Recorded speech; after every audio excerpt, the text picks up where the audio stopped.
Senhor Jesus. Amém, Senhor. Amém. Abra, por favor, sua Bíblia comigo na carta de Paulo aos Efésios, capítulo de número 2. Glória a Jesus, glória a Jesus. Passando a palavra de Deus com você. Glória nova, curia nova, curia nova. Carta de Paulo aos Efésios. Glória nova, curia nova, Santa Nébia. Glória a Jesus, glória a Jesus. Nós iremos ler o texto a partir do verso de número 1. Vai ser um texto um pouco extenso, nós vamos ler do verso 1 até o verso de número 9. Glória a Jesus. Efésios, capítulo número 2. Efésios está logo depois. Gálatas.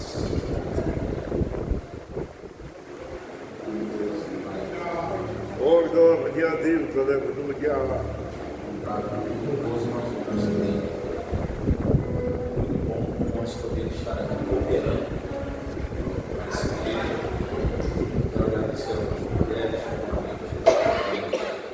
foi muito bom poder estar aqui para lhe abraçar. Obrigado pela sua amizade. Tem muito tempo que eu queria poder estar aqui. Deus hoje nos deu essa oportunidade. Muito bom poder estar aqui. Efésios capítulo de número 2, quem já encontrou, diga amém. Amém. Vamos ler a partir do verso 1. Deixa eu fazer uma rápida recomendação a você. Você já teve a experiência, você já teve a experiência de ler a Bíblia e não conseguir entender nada daquilo que você leu? Já aconteceu isso com você? Parece que você estava lendo a Bíblia em outro idioma, as coisas estavam meio desconexas, pareciam fazer muito sentido. Estou fazendo uma outra pergunta. Você já teve a experiência de ler a Bíblia, achar que entendeu, e depois acabar descobrindo que você tinha entendido tudo errado, não era nada daquilo que você pensava para acontecer isso com você? É um grande risco ler a Bíblia e não entender. Pastor, qual é o risco de ler a Bíblia sem entender? Pelo menos 3. Primeiro, é que quando você não entende aquilo que você lê, você pode acabar, em nome de Deus, fazendo coisas que Deus nunca quis de você. Em segundo lugar, você, quando lê a Bíblia e não a entende, você acaba não se desenvolvendo espiritualmente. Em terceiro lugar, quando você lê a Bíblia e não a entende, você se torna alguém vulnerável aos falsos mestres. Antigamente, um falso mestre, para poder ter acesso ao ouvido de um crente, ele precisava do culto da igreja e do seu microfone. Hoje, tudo que ele precisa é de um celular com a internet. Ele não precisa mais vir aqui. Ele pode hoje alcançar você através da rede social. Eu tenho publicado uma série de livros do Novo Testamento, explicando o Novo Testamento inteiro, capítulo por capítulo. Desses livros eu tenho comigo hoje aqui 2 títulos. O primeiro deles, que eu quero te recomendar, é Todas as Cartas de Paulo, explicadas capítulo por capítulo. Todas as cartas de Paulo. Paulo foi o maior líder da história do cristianismo. Mas muito mais que isso, ele escreveu quase metade do Novo Testamento. É verdade. Aleluia a Deus. 27 livros do Novo Testamento, 13 foram escritos por Paulo. As cartas de Paulo são o maior manual de vida prática cristã que você poderá encontrar. Porque qualquer assunto, qualquer que é pertinente à fé cristã, já foi tratado por Paulo nas suas cartas. Qualquer um. Pastor, o que a Bíblia fala sobre casamento? As cartas de Paulo, sim. Divórcio, as cartas de Paulo. O que a Bíblia fala sobre vida do matrimônio? Deveres do marido com a esposa, da esposa com o marido, dos pais com os filhos, dos filhos com os pais, as cartas de Paulo. O que a Bíblia fala sobre a nossa relação da igreja com o Estado? As cartas de Paulo. Pastor, eu sou empresário, o que a Bíblia fala sobre como eu devo lidar com os meus funcionários? Paulo tratou disso nas suas cartas também. Pastor, eu sou CLT, a Bíblia também tratou sobre como os empregados devem tratar com os seus empregadores. Irmão, qualquer tema que é pertinente à fé cristã, Paulo já tratou antes das suas cartas. De forma que é impossível você viver a vida cristã e não ler e estudar as cartas de Paulo. O segundo livro que eu quero te recomendar, dentro dessa mesma série, é o livro do Apocalipse, explicado capítulo por capítulo. Tem muito crente que foge do livro do Apocalipse. É verdade. Eu já até ouvi alguém me dizer assim, pastor, eu começo a ler a Bíblia, quando chega no livro do Apocalipse, eu paro porque eu tenho medo. Talvez não é o teu caso de ter medo do livro do Apocalipse, mas você já tentou ler o livro do Apocalipse e não entendeu nada. Travou quando viu tantos símbolos. Ficou ainda mais confuso quando viu tantas opiniões divergentes a respeito dos eventos do fim. E esse livro vai ser um manual que vai te explicar os 22 capítulos. A explicação de cada uma das profecias, o significado de cada um dos símbolos. Tudo isso com aplicações práticas para a sua vida. Pastor, como é que esses dois livros aqui vão me ajudar? Estou explicando o contexto histórico por detrás de cada texto, a explicação das palavras-chave de cada texto, a explicação dos principais temas, doutrinas tratadas em cada um desses textos. Só aqui você tem a metade do Novo Testamento inteiro explicado para você, capítulo por capítulo. São aqui mais de 630 páginas, mais de 100 capítulos bíblicos comentados, tudo isso com aplicações práticas na sua vida. Talvez você já comprou algum livro e não leu. Já aconteceu isso com você? Você comprou algum livro na sua casa, você comprou e nunca leu? Então, na minha biblioteca eu tenho inúmeros livros que eu comprei e nunca li. Um dia ainda vou ler. É muita coisa para ler. Mas eu também tenho na minha biblioteca livros que eu consulto quase que diariamente. Há anos. Porque tem livros que você lê e depois não gosta do livro, nunca mais usa. Mas tem livros que são livros de consulta. Você precisa recorrer a eles porque eles são como ferramentas. Esses livros aqui são livros de consulta. Para o resto da sua vida, você vai estar lendo a Bíblia. Se você se deparar com algum texto, você lê e diz, peraí, o que Paulo quer dizer quando ele escreveu isso aqui? Você vai poder recorrer àquilo que você vai poder entender. Assim como o livro do Apocalipse ou qualquer outro livro de consulta. Quantos me entenderam, digam amém. Amém. Quando terminar aqui na saída, você pode comprar esses livros e usar o seu cartão também para isso. Efésios capítulo 2, verso 1, a palavra de Deus diz assim: e Ele nos deu vida estando nós mortos em nossos delitos e pecados, nos quais em outro tempo também andaste segundo o curso desse mundo, segundo o príncipe da potestade do ar, o espírito que agora opera nos filhos da desobediência, entre os quais todos nós também antes andávamos nos desejos da nossa carne, fazendo a vontade da carne e dos pensamentos, e éramos por natureza filhos da ira, como também os demais. Mas Deus, sendo rico em misericórdia, por causa do seu grande amor com que nos amou, estando nós ainda mortos em nossos delitos e pecados, nos deu vida juntamente com Cristo, e pela graça sois salvos. Pule comigo para o verso 7, verso 7 em diante, para mostrar nos séculos vindouros a abundante riqueza da graça, pela sua benignidade para conosco em Cristo Jesus, porque pela graça sois salvos, mediante a fé, e isto não vem de vós, é dom de Deus, não vem de obras, para que ninguém se glorie. Deixa eu fazer um pedido para você, deixa a sua Bíblia aberta, exatamente como está, não feche a sua Bíblia. Eu quero olhar para esse texto aqui algumas vezes com você. Ouça, o texto que nós acabamos de ler, ele é um texto que vai de encontro ao coração de qualquer pessoa que está hoje. Não importa se você é um cristão experiente, se você é um novo convertido, não importa se você é alguém que está afastado do Evangelho ou você nunca pisou antes em uma igreja e está aqui apenas nos visitando. Porque o texto que nós acabamos de ler, estamos com a Bíblia aberta diante dele,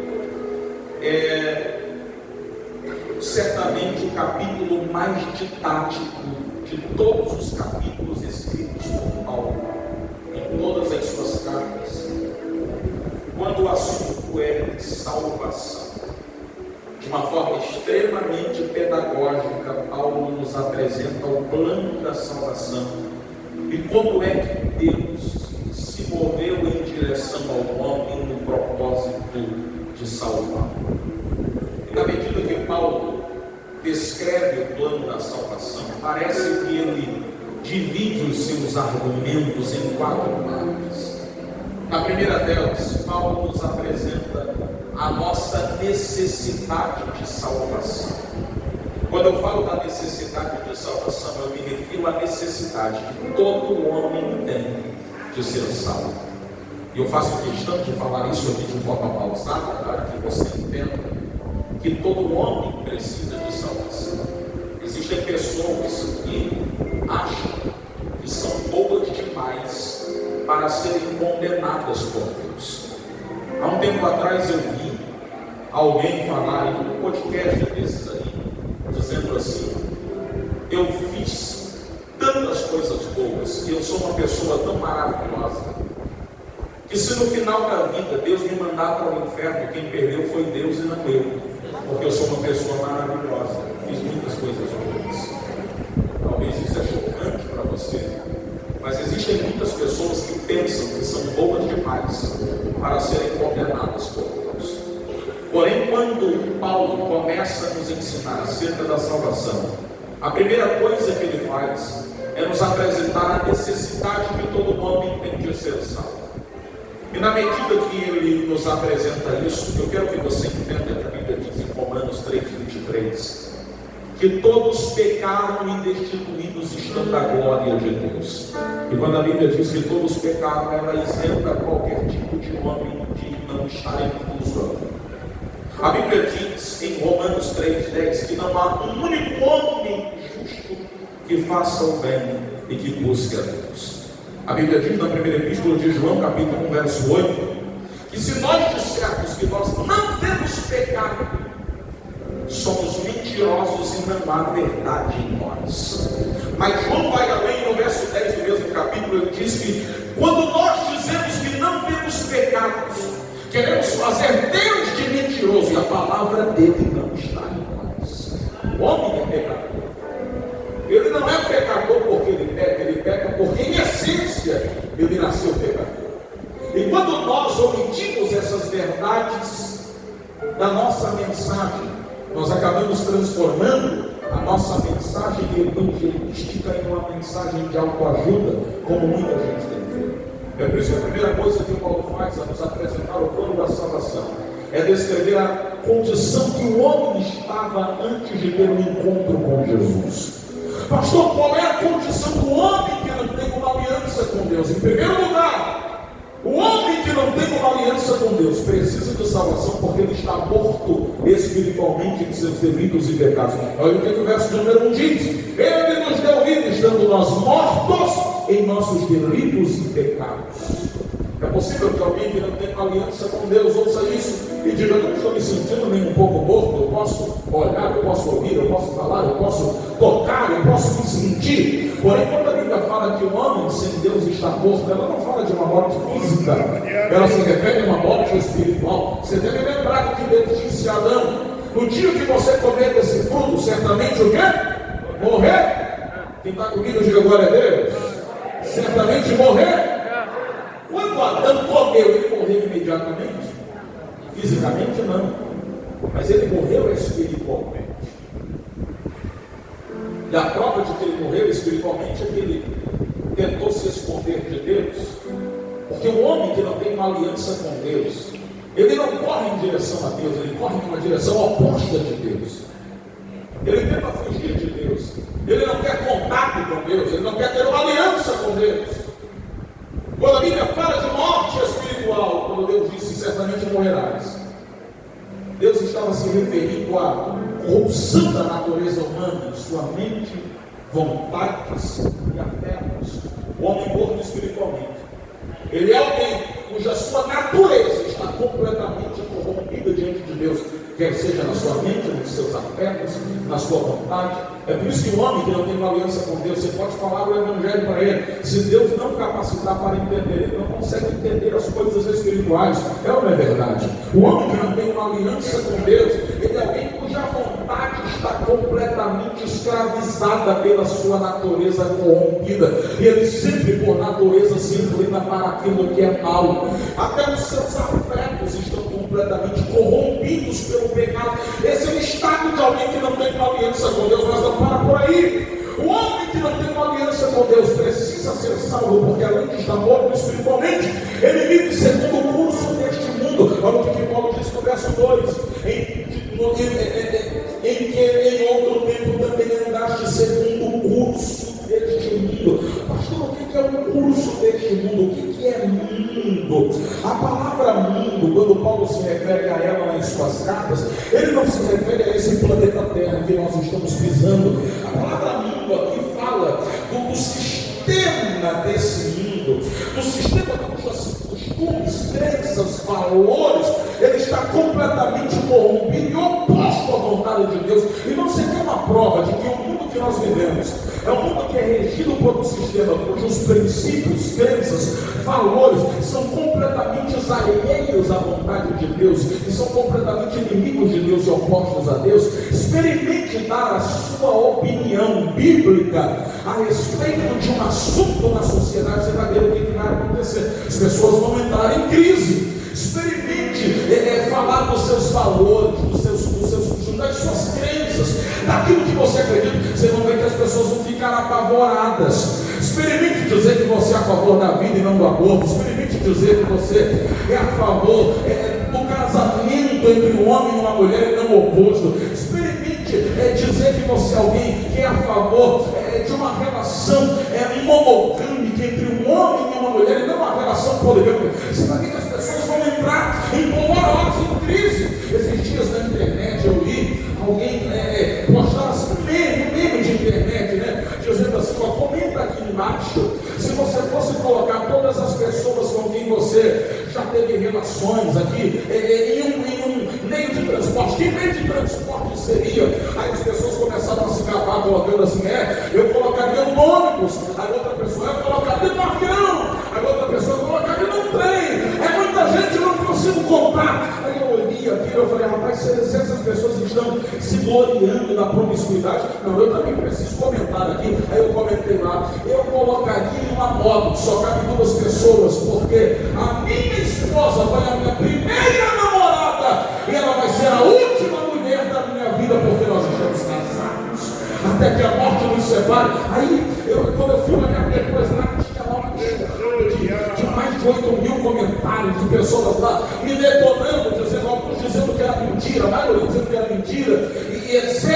E aí eu olho para isso e eu vejo como o costume das pessoas, como é que os valores, o sistema desse mundo, ele é completamente alienado, corrompido, alheio à vontade de Deus. Mas esse é o sistema que alguém que não tem uma aliança com Deus, ele está inserido e ele vive. Mas não para por aí. Olha o que Paulo disse: o homem que não tem uma aliança com Deus, ele precisa ser salvo, porque além de estar morto espiritualmente, além de estar inserido em um sistema cujos costumes, crenças e valores são inimigos de Deus, esse homem também está sob a influência do diabo. É exatamente isso que você ouviu, você não ouviu errado. Olha o que Paulo diz no verso 3: entre os quais todos nós também andávamos antes, verso 2: entre os quais todos nós também andávamos segundo o curso desse mundo, segundo o príncipe da potestade do ar, do espírito que agora opera nos filhos da desobediência. Que é esse, pastor? É o diabo. O príncipe da potestade do ar, o espírito que atua nos filhos da desobediência, é o diabo. E ele é que influencia alguém que não tem uma aliança com Deus. Eu não estou dizendo aqui que quem não é crente, quem não tem uma aliança com Deus, está endemoniado. Não é isso que a Bíblia diz. O que a Bíblia está querendo dizer é que esse sistema mundano que rege o curso desse mundo, esse mundo cujos princípios estão completamente corrompidos, ele é como uma orquestra que tem um maestro. Não tem um maestro aqui que vai regendo a orquestra e vai elevando o tom, vai descendo o tom, vai apontando o que alguém tem que tocar, o que alguém tem que parar. É exatamente assim. O diabo é o maestro desse sistema. problema desse conjunto de crenças e valores por trás de tudo isso que você vê, para denegrir a família, para destruir valores morais, para corromper a sociedade. O diabo está lá como um maestro regindo. Não é à toa que a Bíblia diz que o mundo jaz no maligno, e a expressão jaz ali traz a ideia de alguém que está no colo de outro, ou seja, o mundo está no colo do diabo. Esse mundo, esse sistema está completamente dominado pelo diabo. Como alguém domina uma marionete, e alguém que não tem uma aliança com Deus está vivendo sob a influência dele assim. Mas não para por aí. O homem que não tem uma aliança com Deus, ele precisa de salvação, porque além de estar morto espiritualmente, além de viver segundo o curso desse mundo, além de viver sob a influência do diabo, o texto bíblico ainda diz que ele está completamente dominado pela própria carne. Olha o que o verso número 3 diz na parte A: entre os quais todos nós também antes andávamos, fazendo as vontades da nossa carne e os desejos dos pensamentos. Pastor, o que é carne? Que carne não é esse pedaço de carne aqui que você pode tocar, que é a carne do teu corpo. A palavra carne, utilizada por Paulo em suas cartas, se refere à natureza humana completamente corrompida pelo pecado. Em outras palavras, o homem é escravo da sua própria natureza. O homem não faz simplesmente aquilo que ele deseja, ele deseja aquilo que ele faz porque os seus desejos estão inclinados contra Deus. Você quer uma prova de que o homem é escravo da sua natureza? Diga a partir de hoje: você nunca mais vai pecar. Você vai conseguir? Tem algum mês que você vai conseguir passar o mês e você dizer: não peguei.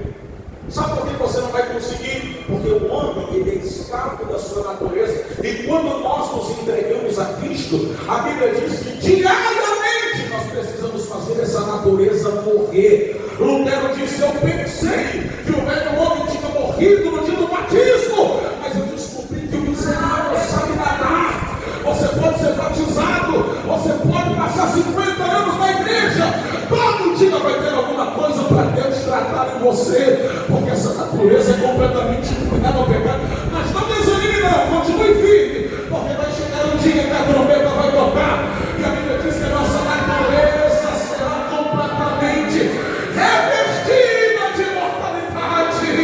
Oh meu Deus do céu, nesse momento o pecado não terá mais qualquer tipo de vantagem sobre nós. Ele será aniquilado de uma vez por todas, e nós viveremos diante de Deus para a glória do seu nome.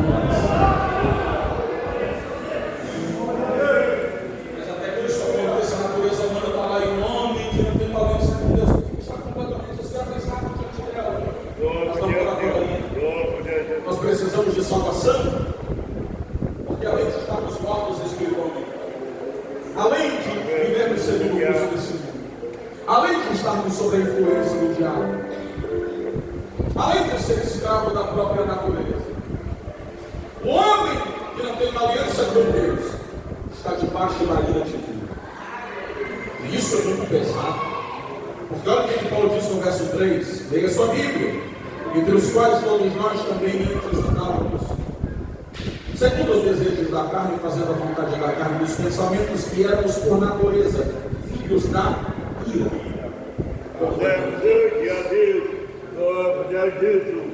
A ira de Deus. Embora omitida por muitos pregadores das suas mensagens, por não ser palatável, politicamente correta, açucarada, ela está mais presente na Bíblia do que muita gente pensa. Só no Antigo Testamento existem 20 palavras que são utilizadas para descrever. Ela aparece lá cerca de 580 vezes. E alguém pode ouvir isso e dizer: pastor, então isso aí é coisa do Antigo Testamento. Não. A primeira pregação registrada no Novo Testamento, o tema dela foi a ira de Deus. João Batista apareceu no Jordão, em Mateus capítulo 3, verso 7. E a mensagem dele é: raça de víboras, quem vos ensinou a fugir de quê? Da ira de Deus. Jesus, em João capítulo de número 3, quando pregou o sermão do amor de Deus, e citou aquela frase célebre em João 3,16: porque Deus amou o mundo de uma tal maneira que nos deu o seu Filho unigênito, para que todo aquele que nele crê não pereça, mas tenha a vida eterna. Termina esse sermão no verso 36, dizendo: quem crê no Filho tem a vida, mas quem não crê não tem a vida, e sobre ele repousa a ira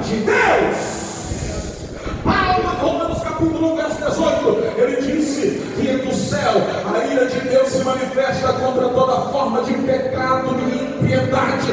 Esse mesmo Paulo em Colossenses capítulo de número 3, verso de número 6, depois de listar uma série de pecados, ele conclui dizendo: sobre estas coisas vem a ira de Deus.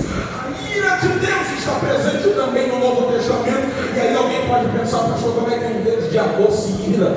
Se Deus é amor, como é que ele pode sentir ira, querido? Eu te respondo que a ira de Deus não é como a tua ira e a minha ira. A nossa ira é fruto do nosso descontrole emocional. A ira de Deus é resultado da sua santidade. Porque se Deus é bom e ama tudo aquilo que é bom e justo, é natural que ele sinta ira por tudo aquilo que é impiedade e que é pecado. A ira de Deus é a manifestação da sua santidade, desejando punir aquilo que lhe afronta. E o homem que não tem uma aliança com Deus, que está morto espiritualmente, que vive segundo a vontade da carne, que está vivendo debaixo da natureza, das inclinações desse mundo, esse homem é alguém cuja ira de Deus está pairando sobre ele. Isso é pesado demais. Agora a grande questão é o que é que Deus fez por nós. Porque se quando Deus viu, nos encontrou assim, qual foi a atitude de Deus para conosco até aqui? A sensação que a gente tem é que o homem está perdido, e está mesmo, ou pelo menos estava. Só que o verso 4 começa dizendo: mais Deus. Oh meu Deus, mais Deus. Não, para pensar comigo. Olha o que Paulo está dizendo. Olha, meu irmão, esse é o teu estado. Tu estava morto espiritualmente, tu vivia segundo o curso desse mundo, tu era escravo da tua natureza, tu era alguém completamente que estava condenado debaixo da ira de Deus. Mas Deus, sendo rico em misericórdia, por causa do seu grande amor com que nos amou, nos deu vida juntamente com Cristo, e pela graça sois salvos.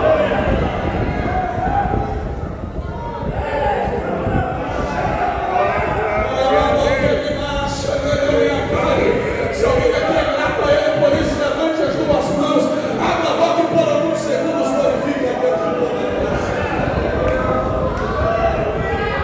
Glória a Jesus, glória a Jesus.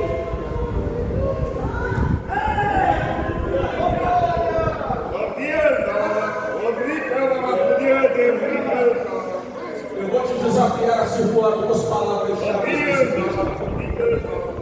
Mas Deus, sendo rico em misericórdia. Quem está comigo, diga glória a Deus.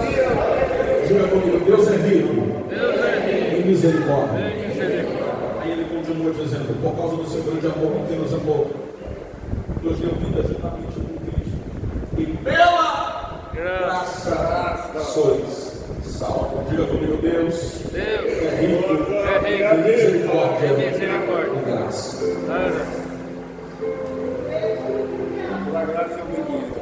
Você sabe que misericórdia e graça não são a mesma coisa? E você percebe que Paulo coloca na ordem da misericórdia primeiro que a graça. Deus é rico em misericórdia, o resultado disso é que pela graça sois salvos. Você pode diferença entre misericórdia e graça. Graça você já sabe que é Deus te dando aquilo que você não merece. Misericórdia, porém, é Deus te poupando daquilo que você merece.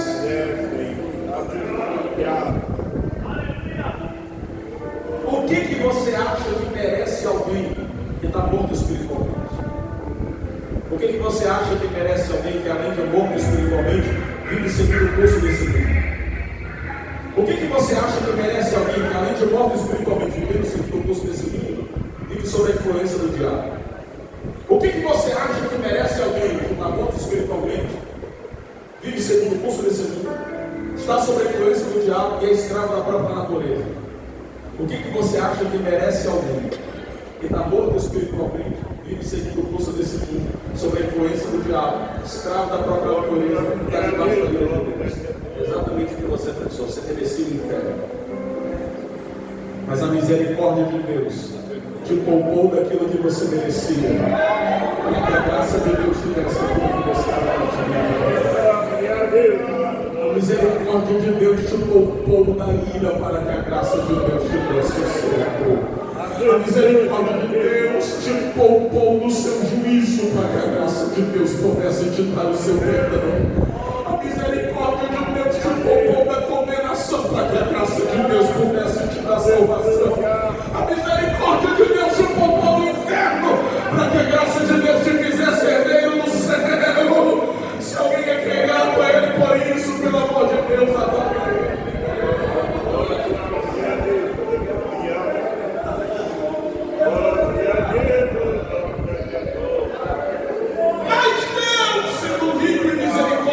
A misericórdia de Deus vai lá e poupa-nos daquilo que nós não éramos. Aí a graça de Deus sempre faz o quê? Por causa do seu grande amor com quem nos amou. Irmão, quando Deus te viu no teu pior momento, Ele te amou de forma incondicional. Eu preciso destacar um fato aqui. Olha o que o texto diz: mas Deus que é riquíssimo em misericórdia pelo seu grande amor com que nos amou.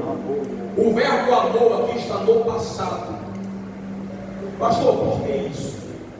Porque Deus não começou a te amar hoje, quando te viu entrar por aquelas portas. Deus não começou a te amar hoje, quando te viu de terno e gravata. Deus não começou a te amar hoje, quando te viu tocar nesse instrumento. Deus não começou a te amar hoje, quando te viu cantando conjunto. Deus não começou a te amar hoje, quando te viu uma Bíblia de braço no braço. Deus te amou no passado. Lembra de quem você era no passado? Lembra de Deus te encontrou? Você lembra que há tempos atrás, no domingo à noite, numa hora como essa, você estava bêbado, lavado de cachaça, talvez com a mente cheia de droga. Lembra daquele tempo que nem a tua própria família acreditava em você? Deus olhou para você e te amou de forma incondicional.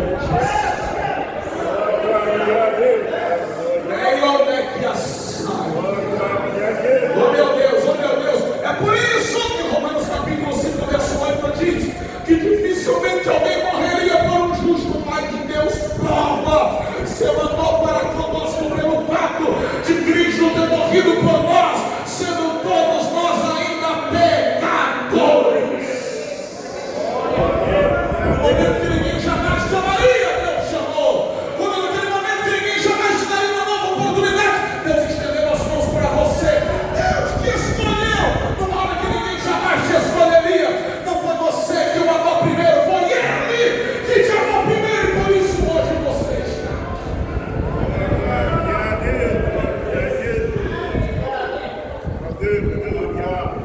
Talvez alguém aqui nessa noite que não é crente, que está afastado da igreja, que parou de congregar e que olhe para si mesmo, se veja na sua situação e diga: pastor, não é possível que Deus me ame fazendo o que eu estou fazendo. Pois bem, ouça o que eu vou te dizer.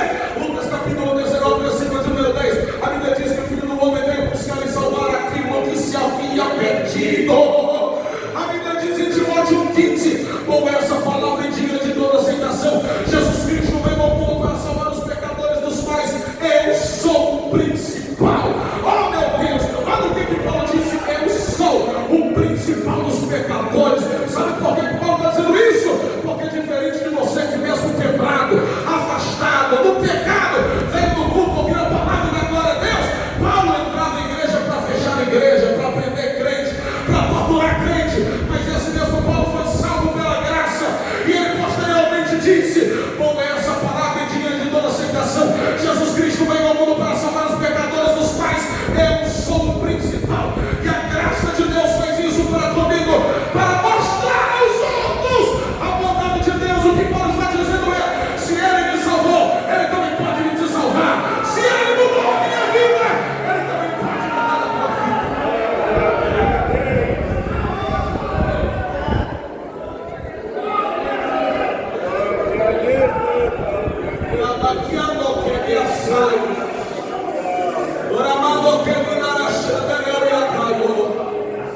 Tem alguém aqui que está aqui nessa noite que conhece alguém na família que não é crente? Levante a sua mão. Levante a sua mão, que eu quero liberar uma palavra de Deus sobre a tua vida. Talvez você já olhou para alguém na tua casa e disse: eu acho que é impossível que se converta, porque o coração era muito duro. Mas eu vim aqui te dizer que se a graça de Deus encontrou Paulo, a graça de Deus pode encontrar alguém na tua casa, salvar alguém na tua família. Se você recebe essa palavra, confirma ela com a melhor glória a Deus.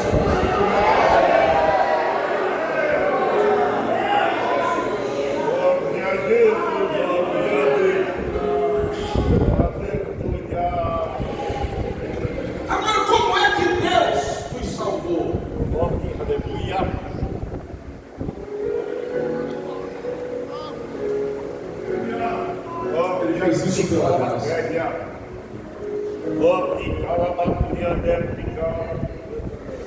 Quando Deus encontrou o homem, morto espiritualmente, com a natureza inclinada para o pecado, sendo seu inimigo, sob influência do diabo, seguindo o curso desse mundo, estamos debaixo da sua ira. Deus não apenas amou o homem de forma incondicional, mas Deus decidiu salvá-lo mesmo que o homem não pudesse pagar por isso.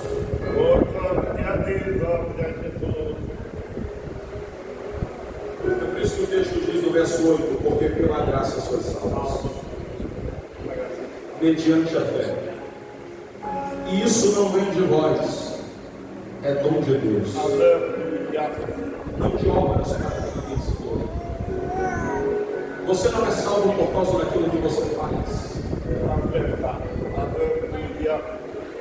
Você é salvo por causa daquilo que Cristo fez. Pastor, então por que eu tenho que ser fiel e tenho que ser santo? Porque toda pessoa que é alcançada pela graça também é transformada por ela. Porque a graça não quebra apenas a culpa do pecado, ela também quebra o domínio do pecado sobre nós. E aí a santidade é a evidência que alguém foi salvo, não a causa dela. Você foi salvo pela graça. Você não foi salvo porque você obedeceu, você obedece hoje porque um dia você foi salvo. Você não é salvo porque você canta nesse conjunto. Você não é salvo porque você toca na sua rede. Você não é salvo porque você usa terra gravada. Eu não sou salvo porque eu prego o Evangelho. Eu fui salvo por causa da graça. Porque Deus olhou para mim e disse: não há nada que você faça que te torne digno de ser aceito no céu e receber a salvação, mas ainda que você não mereça, eu vou te dar de graça aquilo que você não era capaz de dar.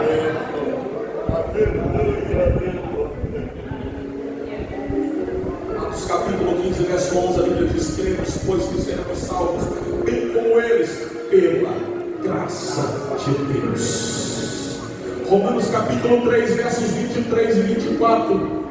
Porque todos pecaram e destituídos estão da glória de Deus, vírgula, sendo, pois, justificados gratuitamente pela sua graça. Tito capítulo 2, verso de número 11. Porque a graça de Deus se há manifestado, trazendo salvação a todos os homens. Pastor, isso significa que todos os homens vão ser salvos? Não, porque o arrependimento é uma condição para que o homem seja salvo. Porém, quando a Bíblia fala de todos os homens aqui, ela não fala de todos os homens quantitativamente, mas qualitativamente. Em outras palavras, nem todos serão salvos, mas qualquer tipo de homem pode ser salvo se ele se arrepender e decidir entregar a sua vida a Jesus. Não importa onde ele esteja, ele pode estar no buraco mais fundo do pecado. Não há ninguém que seja tão bom que não precise da graça de Deus, mas também não há ninguém que seja tão mau que não possa ser alcançado por essa mesma graça, porque Deus não faz acepção de pessoas quando ele em sua graça fez salvar. Tito capítulo 3, verso 7, a Bíblia diz que pela graça de Deus nós somos herdeiros da vida eterna. Talvez alguém está me ouvindo aqui nessa noite e pense: pastor, será que Deus ainda tem algo na minha vida? Você não sabe, pastor, onde eu andei, você não sabe o que eu fiz. Mas você não sabe mais quantas vezes eu caí, ouço o que eu vou dizer. João 6,37, a Bíblia diz: aquele que vem a mim de maneira nenhuma eu lançarei fora. Você pode ter entrado aqui desacreditando de você mesmo, mas Deus não desacredita de você. Se você nessa noite tomar uma decisão de se lançar nos braços dele, ele está de braços abertos para te abraçar, te reerguer, te levantar, te colocar de pé mais uma vez. Deus não abre mão de você. Para caminhar para o final, por que Deus fez isso? Por que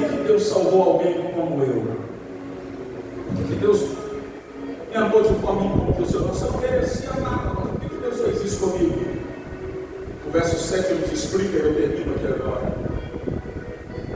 para mostrar nos séculos vindouros as abundantes riquezas da graça para todos.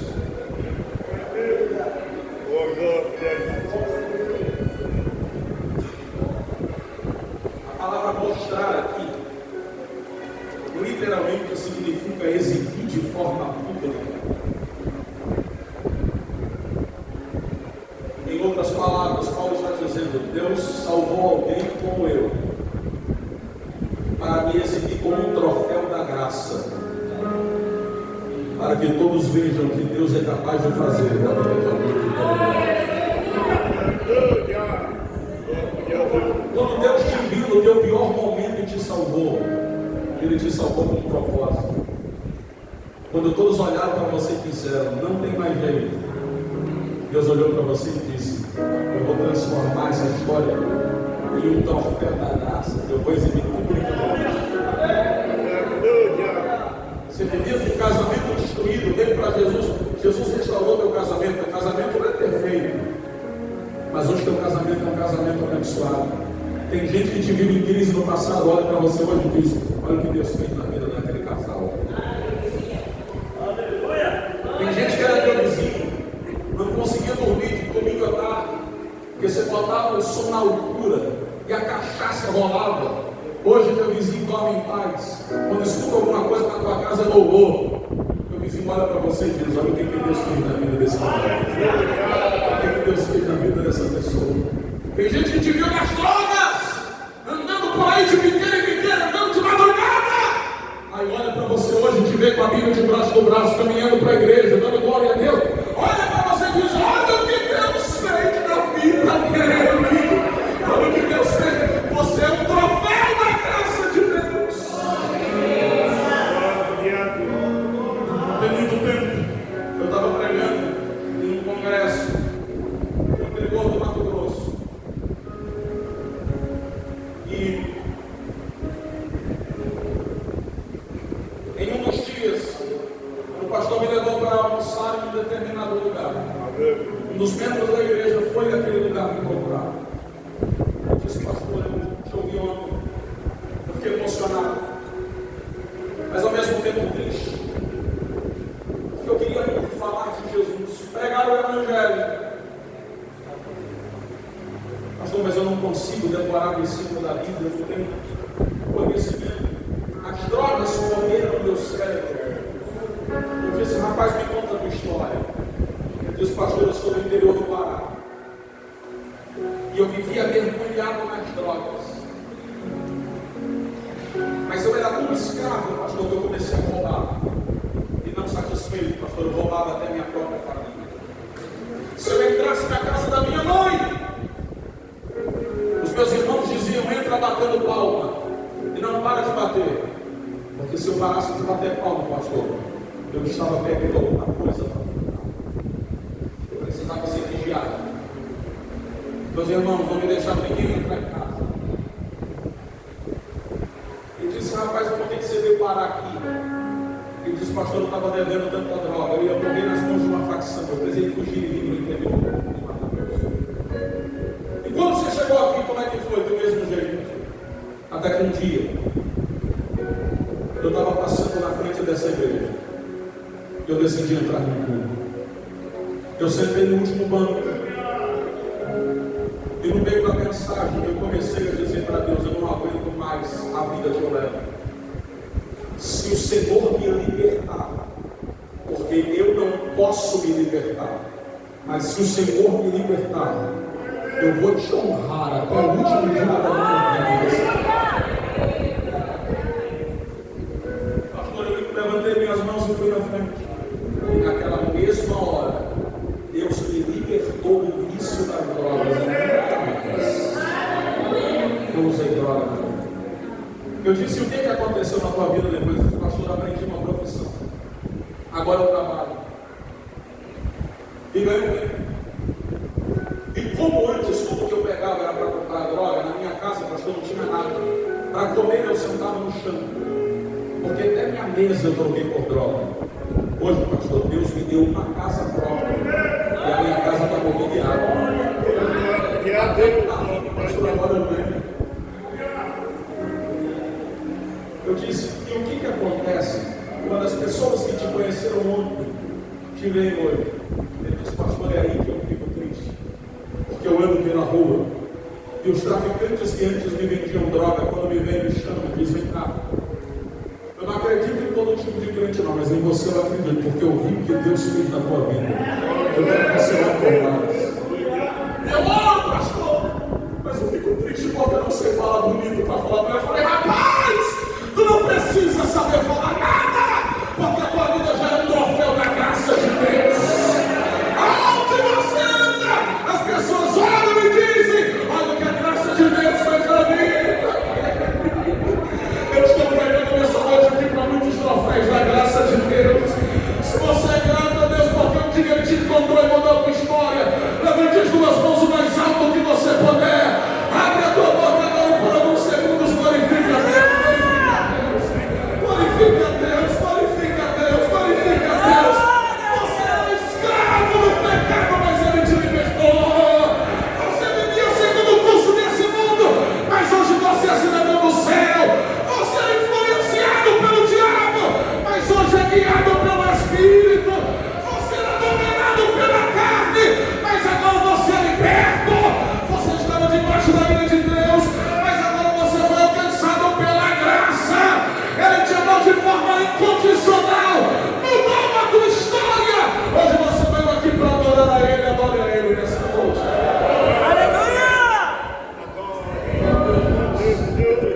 Fica comigo, porque eu quero.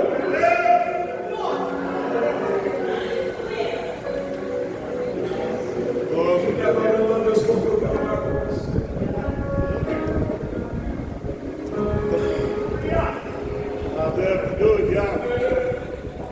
Pega a adoração aí nesse saco aí, solta esse saco aí. Deixa Deus ouvir você adorar a Ele, Ele é digno. Levante as duas mãos o mais alto que você puder, meu irmão, feche seus olhos. Eu vou te dar um minuto agora para você abrir a sua boca e liberar a Deus uma palavra de adoração. Pastor, como assim? Diga a Ele o quanto você o ama, diga a Ele o quanto você é grato. Agradeça a Ele porque Ele te encontrou, te salvou, mudou a tua história, transformou a tua vida. Abre a tua boca agora e deixa Deus ouvir você adorar a Ele, vai, deixa Deus ouvir. Se alguém aqui nessa noite tem fôlego de vida, abre a tua boca agora e adora o Senhor. Se você é batizado com o Espírito Santo, abre a tua boca agora e fala em outras línguas. Você está na Assembleia de Deus, rapaz. Isso aqui é uma igreja pentecostal. E você tem liberdade de adorar a Ele com alegria, com intensidade, com fervor.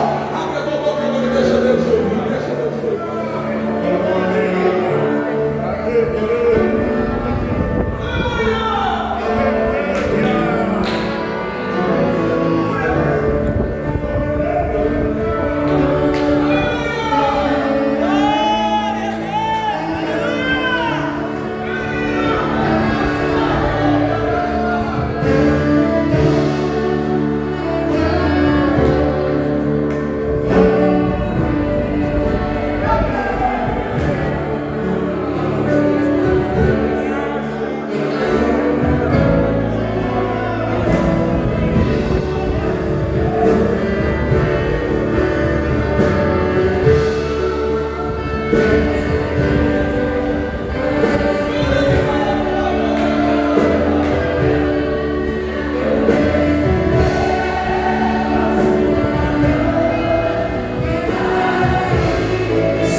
As dificuldades vieram, você foi desanimando, entristecendo, enfraquecendo, esfriando, parou de congregar, e ninguém é crente em casa.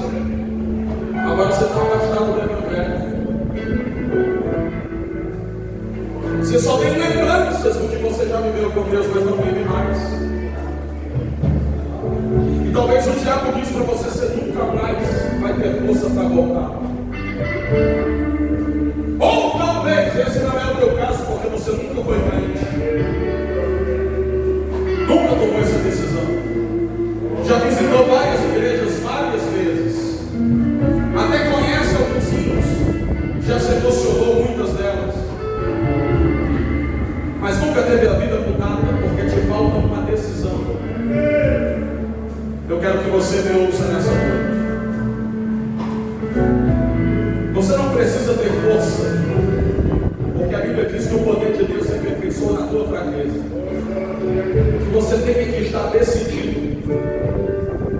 Poxa, Deus te trouxe aqui para falar contigo de forma especial. Você pode ter entrado aqui sem ter uma aliança com Deus, ou porque nunca fez, ou porque nunca fez, mas quebrou. Mas eu quero te lembrar que a graça de Deus deseja te alcançar. Não é por quem você é, pelo que Ele é. Não é pelo que você fez, é porque o que Ele fez por você. Ele está de braços abertos para você, dizendo: vem, quebrado mesmo, afastado mesmo, desviado mesmo. Do jeito que você está, eu vou te perdoar, vou te abraçar, vou te levantar, vou te colocar de pé, vou mudar a tua vida. Mas para isso você tem que tomar uma decisão. Uma decisão que eu não posso tomar por você, Deus não vai tomar por você, você tem que tomar. Se essa noite você entende que hoje, pela graça, Deus quer mudar a tua vida, transformar a tua história, e que você precisa ser alcançado por ela, pede licença a alguém, sai do meu lugar e caminhe em direção a esse altar, porque eu quero orar por você. Eu quero orar pela aliança que você vai fazer com Deus nessa noite. Está na hora de você reatar essa aliança com Deus, entregar a tua vida a Jesus. Se você está aqui agora, pede licença a alguém. Sai agora do meu lugar e vem entregar a tua vida a Jesus. Vem, porque eu quero orar com você. Você não pode voltar para casa sem antes voltar para Jesus. Você não pode permitir que esse culto termine sem que você reconheça que Ele é o único Salvador da sua vida. Você não pode aceitar sair daqui sem permitir que antes Deus transforme a tua vida, mude a tua história. Se você está hoje aqui e deseja fazer isso, eu quero orar por você, porque eu sei que Deus te trouxe hoje aqui para te dar uma grande oportunidade. Eu não vou me demorar muito, nem insistir mais, mas eu quero que você saiba de duas coisas. Primeiro, hoje Deus está te dando uma grande oportunidade. Talvez você já disse para Deus algumas vezes: Deus, tudo que eu queria era uma oportunidade para mudar. Deus está te dando essa oportunidade hoje. E talvez você diga: olha, Deus, eu sei que eu preciso, eu vou esperar uma nova oportunidade. E quem te garante que você terá? Deus te trouxe hoje aqui porque o dia é hoje, não amanhã é hoje. Mas eu também quero que você saiba que a partir de hoje, por causa da oportunidade que Deus te deu, você está indesculpável diante de Deus. Naquele grande dia, você não vai poder dizer para Deus: o Senhor nunca me deu uma chance, o Senhor nunca me deu uma oportunidade, eu queria mudar, mas eu nunca tive essa oportunidade. Deus está te dando essa oportunidade hoje. Naquele grande dia você não vai poder dizer para Deus: Deus nunca me deu essa oportunidade, Ele está te dando essa oportunidade agora. E você não deveria desperdiçar. Eu sei que é uma guerra para você tomar essa decisão. Um dia também foi para mim. Um dia eu estive exatamente aí onde você está. Eu queria vir, não tinha força. Até que alguém veio onde eu estava, me estendeu a mão e disse: se você quiser, nós vamos juntos. Às vezes, para sair da igreja, todo mundo é um pouco, para voltar de lá para cá é uma guerra. Eu vou terminar esse convite agora, mas eu vou te dizer que se você ainda deseja vir, não desperdiça a maior oportunidade.